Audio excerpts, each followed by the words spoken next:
Mon frère venait de mourir. Le jour de son enterrement, j'avais pu revoir Abel.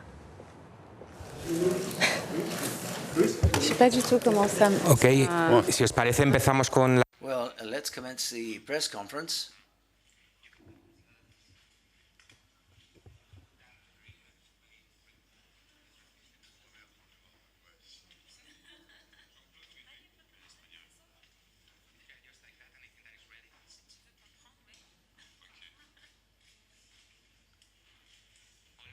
días. Hi, good morning.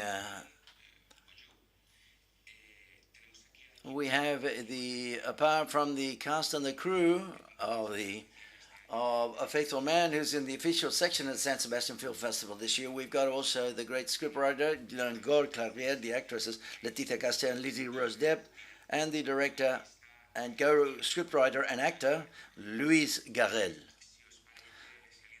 If anyone has any questions, please.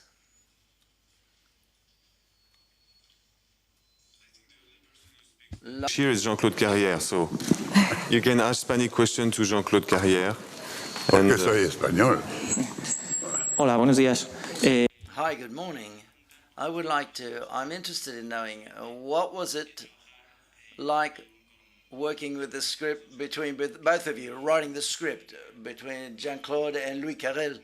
What was it like running the script? And I would like to know whether you had to label the film into any genre. How would you label it? Comedy or noir, drama?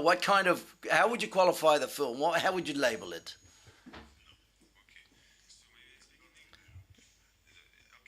Maybe I speak in English. I hope everybody is going to understand that. At the beginning, okay, first it was a dream for me to work with Jean-Claude since I'm 16 years old, because I'm such a big fan of his work. And then finally I met him, and then we started to think about like a movie without any producer that we could make together. And of course, because I'm French, and also because I'm like I am, I wanted to make movies about men and women. This is, my obsession in general, and as a spectator and as a director too. So I talked to Jean-Claude, and then I realized that him and I, we could be like a good couple, because, okay, Jean-Claude, he's got his age, I've got my age, and sometimes, I'm for example, much more sentimental than him, okay? And Jean-Claude is very dry and rough and tough, Not only, okay, for different reasons, because for his sense of cinema, he hates, for example, the melodrama in general. Okay, me, I love melodrama. So we had some conflicts when we built the script, because sometimes I was shaking, because I admire so much Jean-Claude. So sometimes I was writing. Muy sentimental. Okay, muy sentimental, si. Donc I was writing some stuff, and Jean-Claude, without saying nothing, he was just take a pen like, no. And then he was pushing my page. And then he was writing things, better than me. So, and sometimes he was writing things, I said, yes, thank you, Jean-Claude, Master Jean-Claude, thank you, Master Jean-Claude. And sometimes I say, but Jean-Claude, maybe this one is a little bit too much dry and too much, and he was saying, sometimes you say, okay, Louis, okay, we can be a little more sentimental, but let's do, he was telling me things like matter of facts. I mean, you have to go ahead all the time. And then you can see that with the movie. I mean, we don't make pose of sentimentality and everything. The facts are said, and then you can interpret them the way you want, But so we work like this. So we create a new person, Jean-Claude and I, the mix. We are a couple. Maybe I don't know. Maybe it's a woman. I mean, the person that we mix together, it's a woman. Do you understand my joke? It's a French joke. I mean, it's like it was like a bridge. Okay, we built like a bridge, and maybe that bridge is a woman. I think. I hope so. Are you agree, Master Carrière? Sí, la primera cosa fue de edad. We had to forget about our differences because he's 35 and I turned 87 the day before yesterday. And also, what he didn't say is that I worked with his father before working with him. And that is also a of getting closer together and to coming closer to each other when we worked. And I don't know how to say this, but to work like in 3 generations. More, you know? Attends. Para mí Luis es un hombre muy talentoso. Louis is a very talented man, very good looking, very handsome, and he's a decent actor.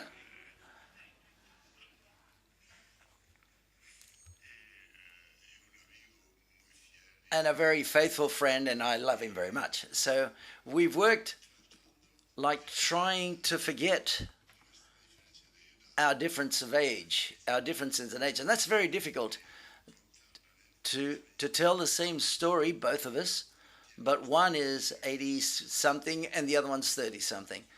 How is it possible that could we join together two such different experiences? And so I believe that we did what was necessary. The other thing is that I started in films before Buñuel with Jacques Tartiere and Pierre Etex. And Pierre Etex was the main actor of our films. And working in front of himself, working with the main actor, who is also going to be the director, helps a lot, because by writing the script, you already see the first version or the first image on the first scene. That is to say, the actor is your collaborator, and he's also going to be the director. And that, for me, gave me the occasion of going back to my beginnings, for the first films I made at the beginning of the 1960s. So these are two very interesting things. Another interesting thing is that, of course, it all worked very well. Both of us got along very well. Otherwise, it would have been a disaster. Question. I think if you try to name the genre of the film, I think you can't very much, because even me, and I think it's a thing that I appreciate a lot, if you say comedy, the film is a comedy, you can say it's a comedy, but it's also a drama. But if you say it's a drama, you say yes, but it's also a comedy, and then it can be also a thriller, suspense movie. I don't know how do you say that. So it's a mixed genre, and the film can't be really defined, exactly. And it's a good thing, I think, because me, for example, I don't like to be, comment on dit défini en Angleterre? Defined. Beforehand? Defined. Defined, sorry. Defined, okay. I don't like to be defined in general. I don't like, Louis is a man very kind. I'm not just kind, and then Louis is a man very happy. I'm not just happy. So the movie is a little bit like this. You can't I think you can say une comédie inquiétante en espagnol. Comment tu pourrais dire ça? Jean-Claude? Une comédie inquiétante. Una comedia que da miedo. Qui est da miedo. Qu'est-ce que ça veut dire? Oui, c'est ça. C'est ça? Qui fait peur. Ah voilà, ok, una comédia qui fait miedo. ¿Tenemos alguna otra The pregunta? answer was a little Una cosa bastante difícil para nosotros. It's quite difficult for us today is that he speaks English and I speak Spanish and we're French. That's the difficult thing, because I think that I understand what he's saying, but he doesn't understand what I say. That means that I can say whatever I want and he's not going to understand it.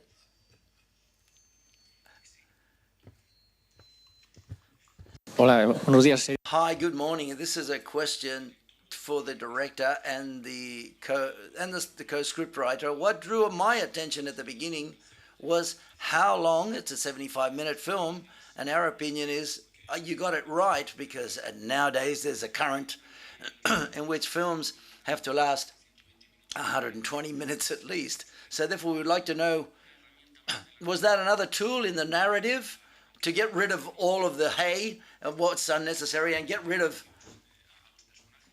judging the characters, only presenting what they do in 75 minutes, the characters, and leaving judgments to one side, if you get what I'm saying. For me, any film is a new film. It hadn't existed beforehand. I'm not trying to copy, to redo a film that I've already written before.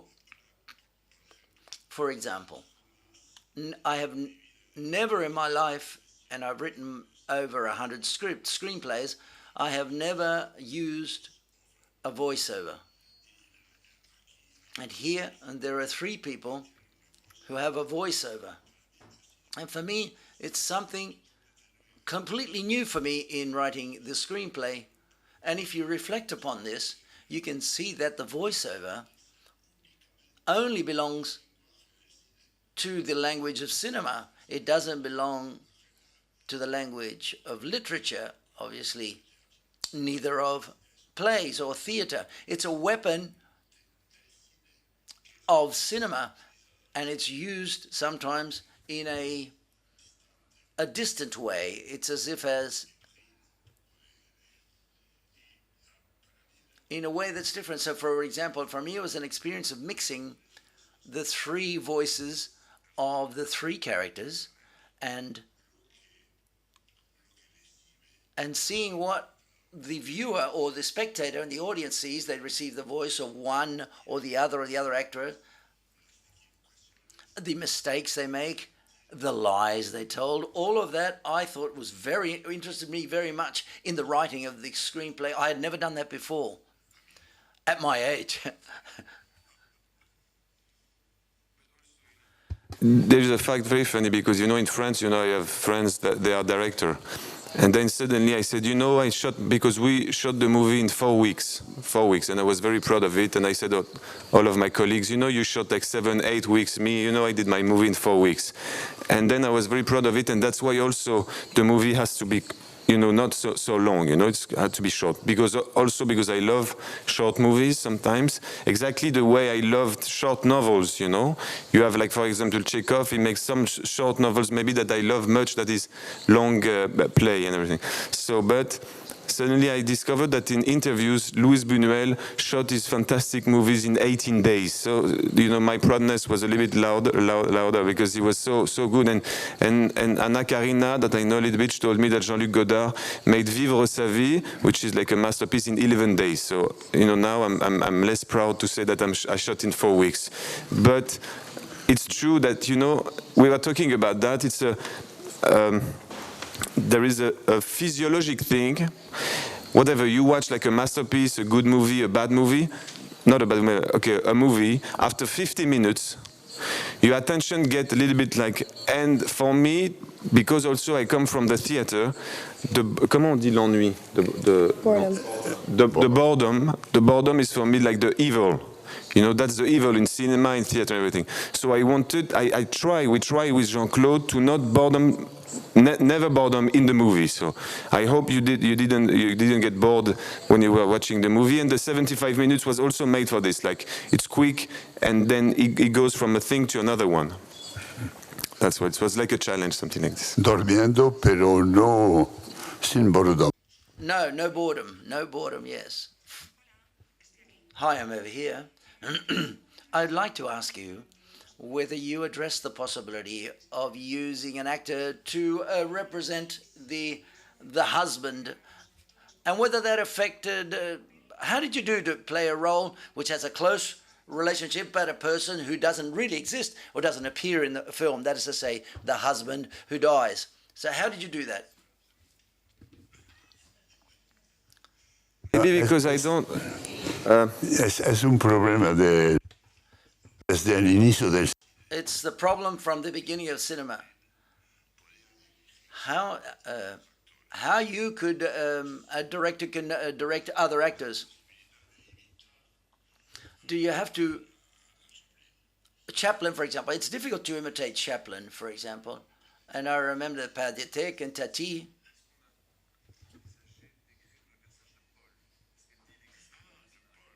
Wait.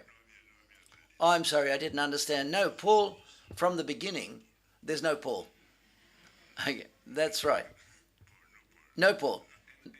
So, no, Paul. Paul is dead. No, I mean, no, but the thing with the film, you know, we were in Toronto, for example, and there is a lot of problem unsolved in the movie. You know, who is the biological father? Who was Paul? And the doctor is gay, who is not gay? And you know, in Toronto, there was an American guy who asked me, is he gay, the doctor, or not? So I said, you know, I don't know. I've got my own theory, but I don't know. And also, who is the biological father? You know, I said, you know, I don't know. For the fatherhood, I have like an argument for this, and this is very much important for me, because today, because the society, for example, changed so much that it's not, you know, with gay couple, they have children and everything, and they're going to grow up. So the biological thing, it's not like an argument to say, I'm your father. And being the father of someone, it's very, I mean, it's something much more deep and much more than just like a sorry for my English, biological thing. Otherwise, you have to know that, because when I was writing, after I answer about Paul, when I was writing the script, I talked with doctors. And doctors told me, you know, Necker, who was like a guy who was living in France, he was a doctor, he said that the 25% in families, the third child is never, you know, the child of the person who you believe who is. You know, it's like it's a tragedy in France, but also in Spain, I'm sure. You know, nobody knows biologically who is your father. So that's better for the movie and for the society, for the Europe in general, that nobody knows who is the father of Joseph. You know, it's like don't this. Don't forget the mi hija está aquí. And for Paul, because I think it would be too tragic for an actor to play one scene and then die, you know, also. But, you know, because people, when you send the script beginning to find some money, say, why don't we see like pictures of Paul? And we said, no, Paul is just on, you can imagine who is Paul, but the movie is not going to imagine that for you. You have to work a little bit. That was the thing.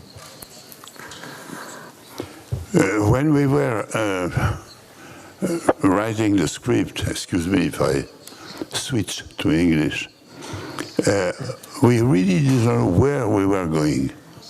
I mean, I wanted, and so did we, every scene to bring a surprise to us, you know, to the writers, not to be logically following the other scene, you know, and preparing the next one. Every scene, if you look carefully at the film, has a new surprise, a new element which appears, which we can discuss. Is the doctor gay or not? Who is the father of the boy, etc. Parle bien dans le micro. Hein? Parle bien dans le micro. But we didn't know at the very beginning exactly where we were going. When we were discovering the script, step by step, and scene by scene, which I like very much, you know. And finally, I think there is no one image in the film which is not necessary. Yeah. And also, I think I could see with Jean-Claude, because sometimes I've got some ideas, and then Jean-Claude, I could see Jean-Claude bored by my ideas, because you know so many films, much more than me. He wrote so many scripts that I'm sure that my ideas sometimes was already made. But that's true that the film, this is the thing that I'm the most proud of it. It's also much because of Jean-Claude. I don't see a movie because in appearance, you know, it's a domestic story. You know, it's very ordinary. But I don't know a movie with the same story. You know. Because it's very hard when you make a movie after 100 years of cinema, because you can repeat yourself, you can repeat other movies, but I don't have any memory of a film like this, you know, with the children like this who said this, and then a guy who is coming back after 9 years after a guy who just I don't. If someone have an idea, know a film like this, he can raise his hand, and then I slap Jean-Claude Carrière and I said you were wrong, but okay, it's okay. Hola, buenos días. Hi, good morning.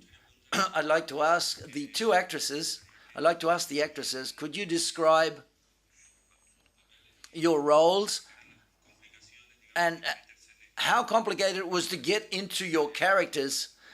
And could you explain how the characters they portray? And Mr. Carrier, I would like to know are there any reminiscences of Luis Buñuel in those scenes of shoes that you can see in the scenes, which are very recurrent? I'm pretty sure, but we can't say which ones. Okay, I'm pretty sure they may be,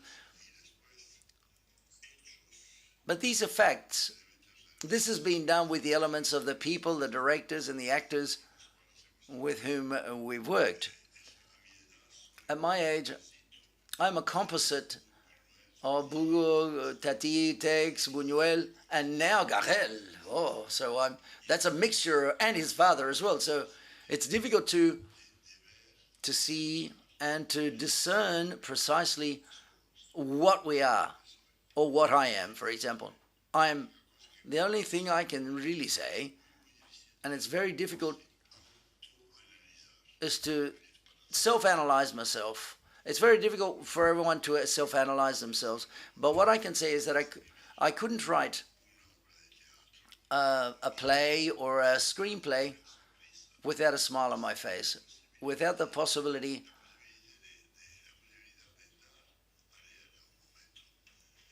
and make people laugh at a given moment. That's my initial training. That's how I started. I started as a gag man. Up until this film, the same film, without the possibility of laughing, wouldn't be the same film.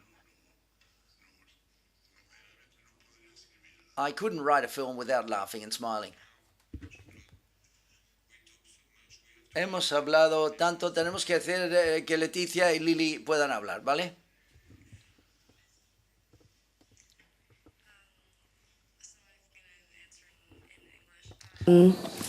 My character is Eve. I play Paul's little sister, who's known Louis' character Abel since she was a child, and has and we see her kind of now becoming a woman and realizing the ability that she has to maybe realize some of her dreams and her desires that she's had since she was a young girl. And I think it's very interesting and very relatable also to see that that moment of transition in a young woman's life when you realize that you're no longer a young girl, but you're a woman, and there's a lot of strength in that word, and there's a lot of power that comes with coming into your womanhood. And that's what I really liked about the character, is her growth and her the urgency that she feels to express herself and to have these things that she's always dreamed about, and yeah, realizing the power that comes with being a woman.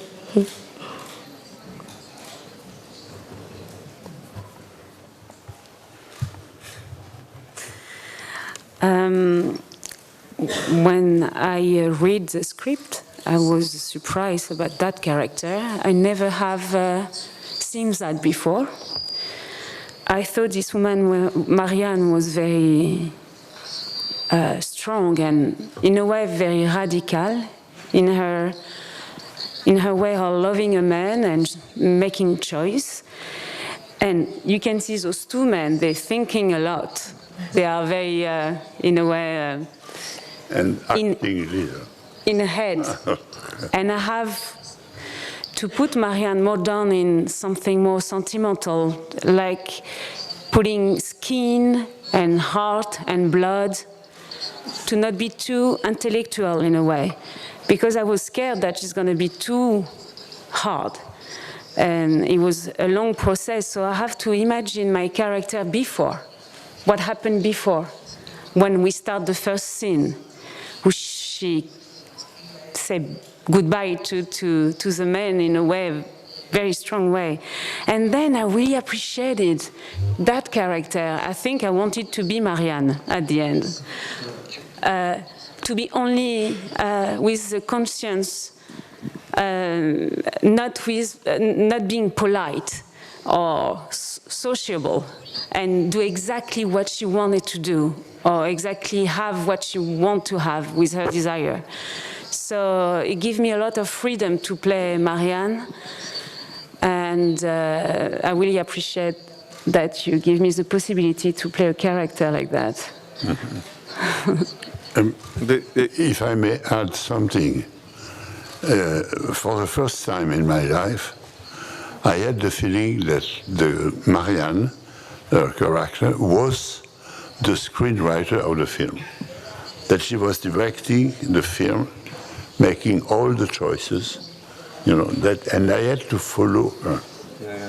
It's a very strange feeling that when a writer follows the decisions of one of his characters, and she was Marianne.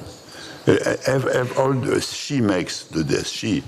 directs the film. I mean, she's the patron of the film, and every time she was making a decision, I was wondering, isn't it too much?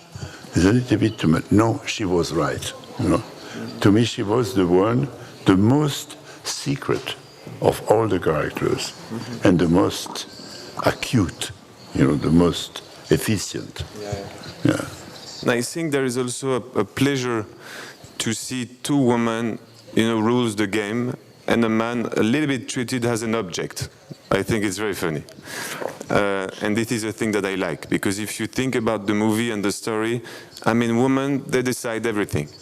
I mean, Abel, my character, can pretend sometimes, but it's not his pleasure in life, you know, his pleasure, and I can know that feeling to be... Comment on pourrait dire?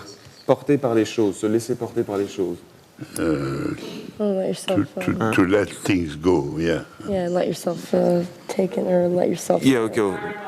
Okay, you understood. Thank you. Okay, you understood. Like to be sometimes to not take decisions. You know, it's like a fantasy that I have in my life, and sometimes it's very good because I can enjoy it. So, but it was funny also to wrote that two women who take him and as a balloon, you know. And but to say two things about Lily and Laetitia, because I was very proud, because when we were writing the script, I already knew that I wanted to work with Laetitia and Lily. So, and it was, first of all, it was like a fantastic thing because they said yes. Lily said yes and Laetitia said yes right away. Because I know Lily, when she was 15 years old, I played on a movie called Planetarium of a friend of me called Rebecca Zlotowski, and then I met Lily at 15 years old. But at that time, you know, I didn't feel she was 15 years old. You know, I felt that I have the same age. And on the makeup room, the thing that I told to Lily, it's like, don't go too much on nightclub. And then she was looking at me like this, and then I realized that I was older than her, because she was saying, okay, that old man is telling me to not go in nightclub too much, don't take drugs and everything.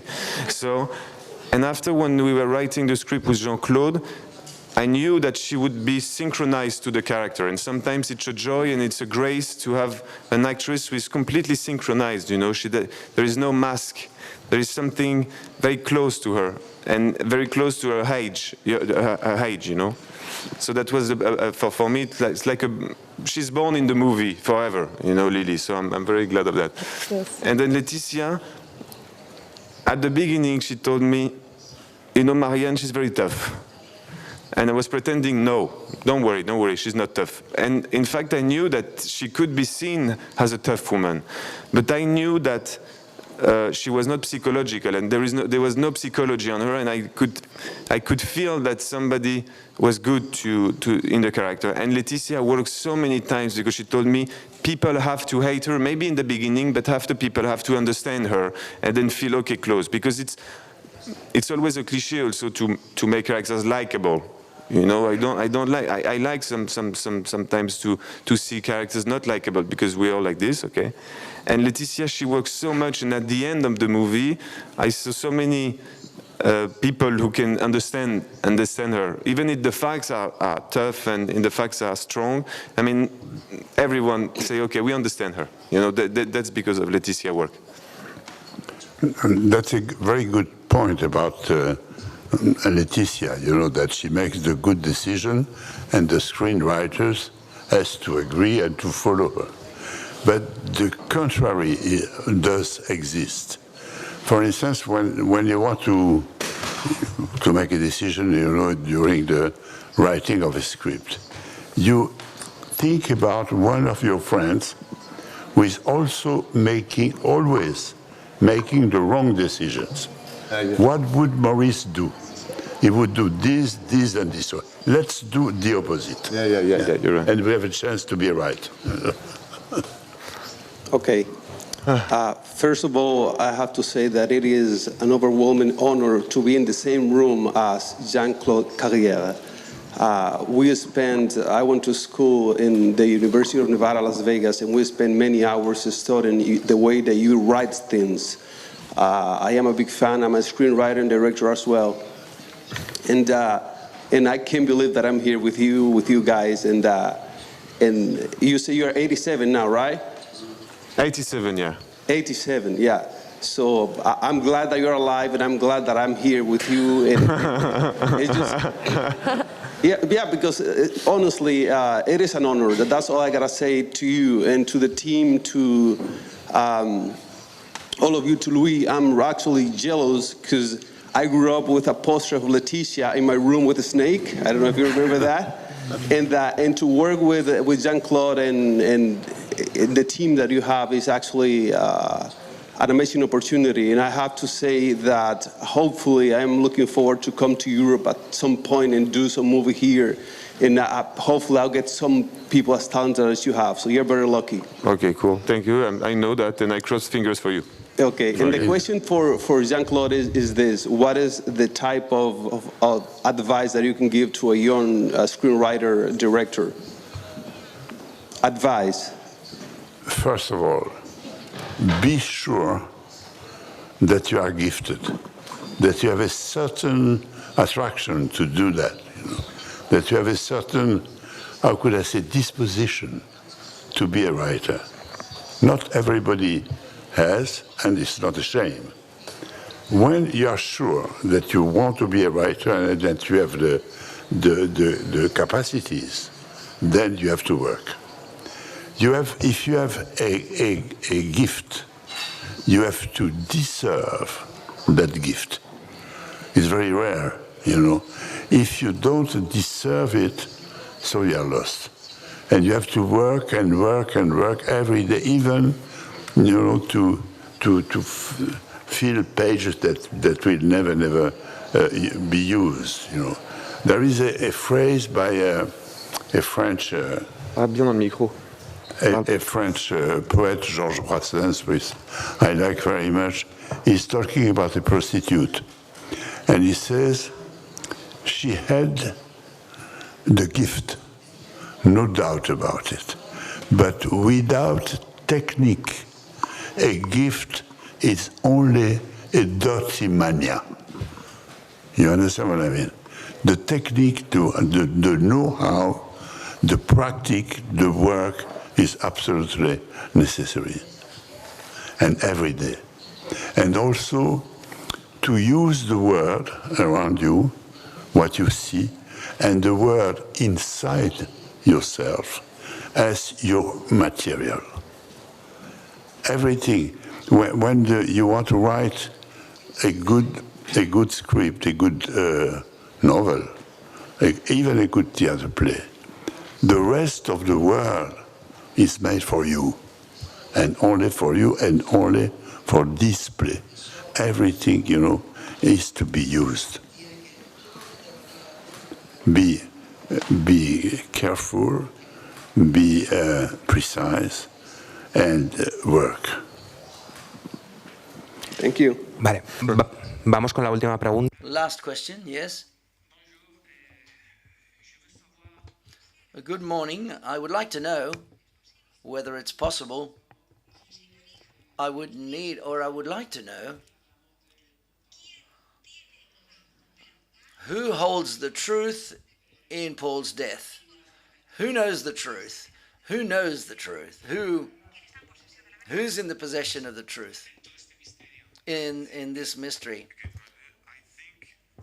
Creo que todas las opciones son loables y están disponibles. Es decir, esperemos que no hay un policía en la película, afortunadamente. Así que la verdad no es tan importante porque a nadie se le va a juzgar, ¿de acuerdo?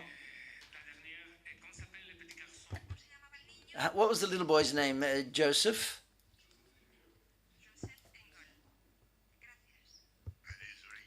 Y es... Good, yeah. He's super good. And he's here. Where are you, Joseph? Ah, il est là, Está en la Joseph. primera Regarde, fila, de hecho. Joseph. Lève-toi, lève-toi. Lève-toi. Tu dois te lever, tu dois regarder les gens. Lève-toi.